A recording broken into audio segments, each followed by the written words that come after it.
They say evil comes in many forms. Sometimes it's a shadow at the end of the hall. Sometimes it's a voice on the other end of a dead phone line.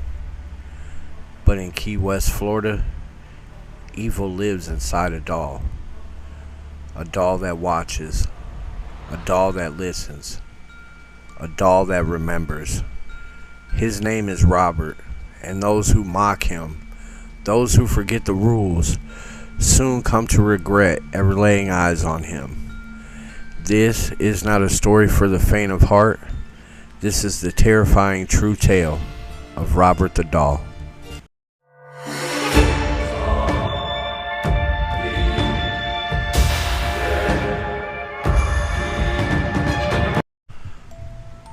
Our story begins in the early 1900s. Key West, a tropical outpost of strange superstitions and whispered curses. And in a stately old house on Eaton Street, something unholy took root. Robert Eugene Otto, known to his friends as Gene, was just a young boy when he received a very special gift from a Bahamian servant working in his home.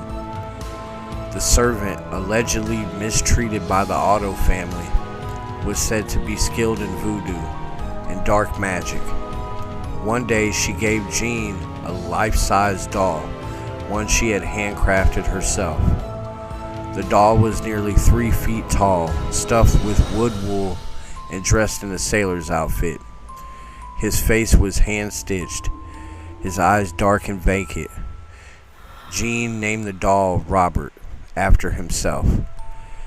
At first, Robert seemed like just another toy, but soon, strange things began to happen.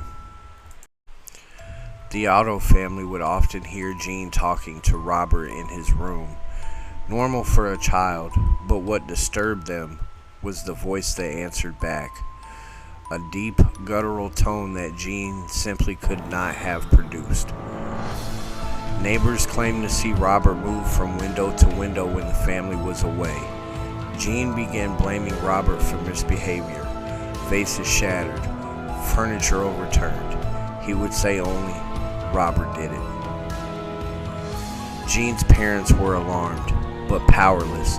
The doll held sway over their son. At night, Gene would scream in terror, furniture thrown across his room, the door locked from the inside.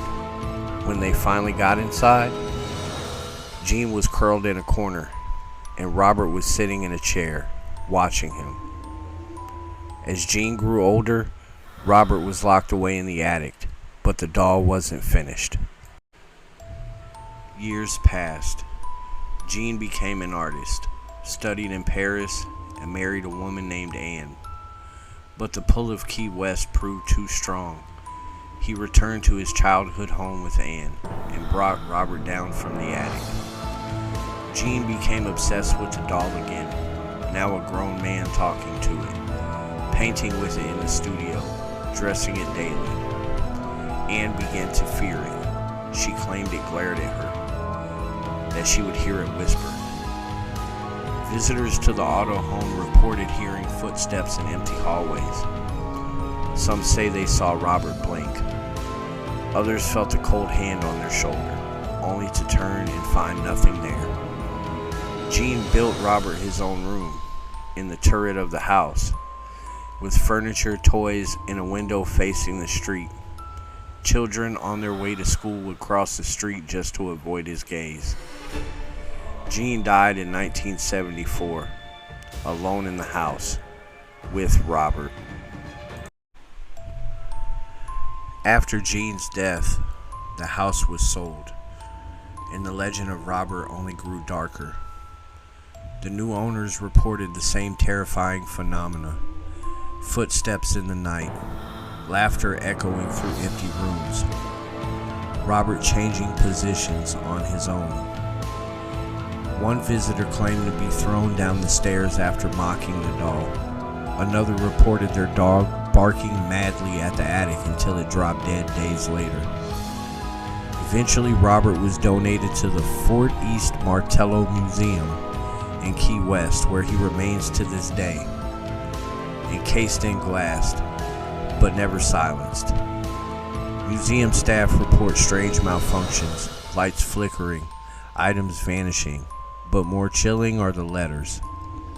Over 1,000 apology letters are pinned around Robert's display, written by visitors who took his photo without permission, then suffered illness, accidents, divorces, and worse.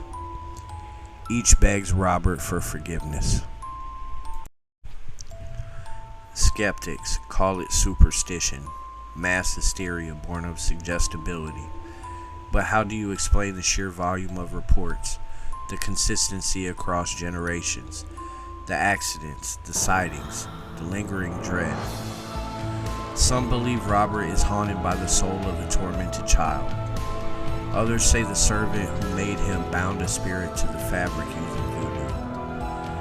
Or perhaps Robert himself is a tulpa, an entity made real by belief. The more we fear him, the more powerful he becomes. What's undeniable is this: people come face to face with Robert and leave changed. They say if you visit Robert, you must follow the rules. Always ask permission before taking a photo. Never mock him.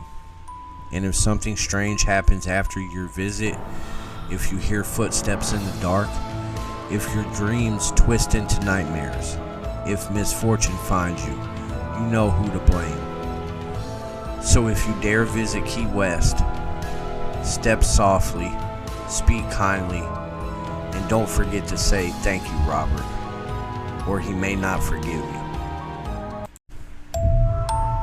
Did you feel something watching you during this video? If you took a screenshot, did you ask for permission?